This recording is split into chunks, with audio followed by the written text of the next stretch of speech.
How to fix the forbidden error in Internet Download Manager. So the first thing that you need to do is right click on the file that's causing the error and then click refresh download address if available. Now if it's not, go to the options.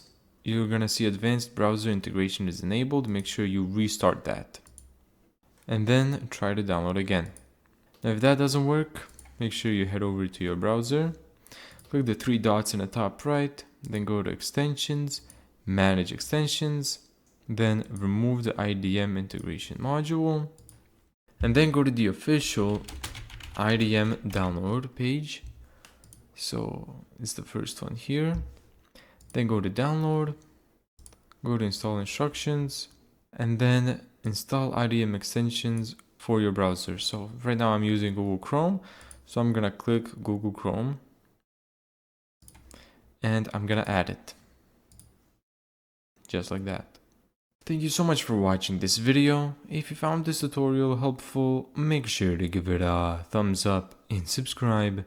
And as always, see you in the next video.